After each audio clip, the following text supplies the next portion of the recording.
Je me souviens avoir lu ce livre quand j'étais ado et je me souviens d'à quel point il m'a marqué et à quel point j'y pense souvent. Le livre dont je vais te parler aujourd'hui, il s'appelle « On n'est pas sérieux quand on a 17 ans » et c'est un livre qui parle du sida. À l'époque, j'étais absolument passionnée par tout ce qui concerne le sida. C'est très bizarre de dire ça comme ça, mais je sais pas pourquoi. J'ai lu énormément de livres sur ce sujet-là et j'ai même fait une formation pour être bénévole chez Solancy, Solidarité Enfants Sida.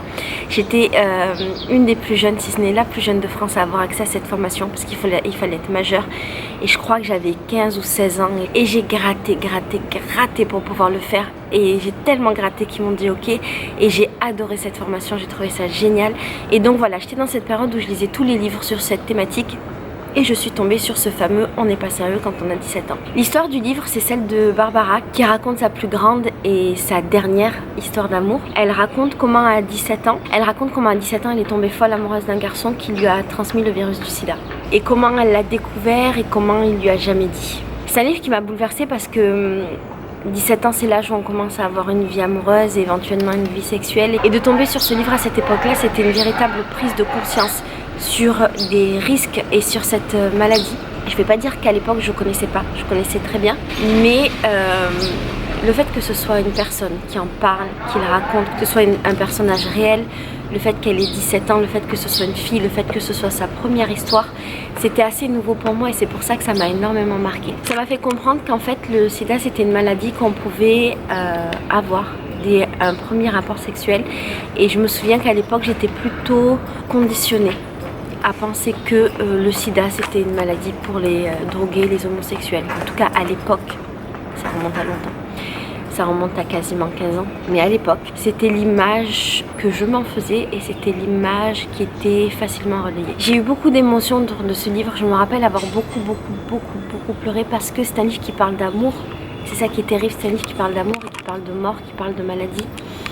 C'est un livre qui m'a fait beaucoup de peine et c'est un livre que je conseillerais vraiment aux adolescents. Je pense qu'il est important en fait pour prendre conscience des choses parce que quand j'ai lu ce livre j'avais 17 ans, j'en ai 33 aujourd'hui donc c'est 15 ans après, je crois. Et je trouve qu'en fait c'est toujours d'actualité et je parle avec des jeunes, je vois des jeunes qui ne se protègent pas, qui font pas attention, qui devraient lire ce livre. Et là je suis au Brésil et au Brésil par exemple, les jeunes n'ont pas le réflexe de se protéger, c'est très normal ici. Quand on rencontre quelqu'un lors du premier rapport sexuel, de ne pas se protéger. Je trouve ça ouf. Il faudrait mettre vraiment ce livre entre toutes les mains.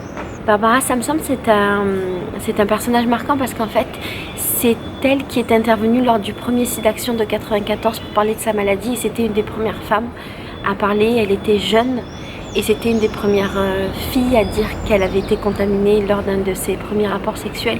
Donc c'est vraiment une figure marquante de la lutte contre le sida. C'était hyper important à l'époque parce que le sida, bien qu'il ait commencé à apparaître dans les années 80, c'était encore une maladie honteuse. Je te parle de ça dans les années 90. C'était encore une maladie honteuse, une maladie qu'on cachait. C'était la soi-disant maladie des homosexuels. Et donc ça a été vraiment marquant le fait justement que ce soit une femme qui en parle et qui ose en parler. Et alors pour revenir sur l'histoire, donc c'est l'histoire de Barbara qui tombe amoureuse d'un jeune homme qui est plus vieux qu'elle, qui est hétéro, drogué, séropositif. Et c'est l'histoire d'une jeune fille qui est en rébellion contre sa mère. Et le livre parle aussi de ça, de sa rébellion d'adolescente et des mauvais choix qu'elle a fait par rapport à sa rébellion. C'est un livre qui est intéressant parce qu'il peut peut-être ouvrir le dialogue avec les jeunes. Je pense que si j'étais une maman, je le ferais à mes ados pour ça, pour pouvoir en parler. Finalement, ce livre, c'est une histoire de trahison. C'est une histoire de trahison dans l'amour.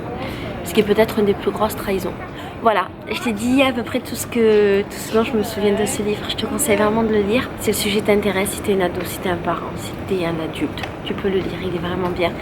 Je te fais des gros bisous. Je t'envoie beaucoup d'amour.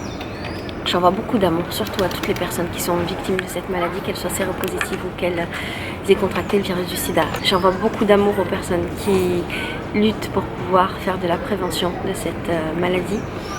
Et voilà, les jeunes, protégez-vous, c'est important. Je pense vous faire des vidéos sur le sujet, des vidéos qui seront plus sérieuses dès que je reviendrai en France. Je vous embrasse beaucoup.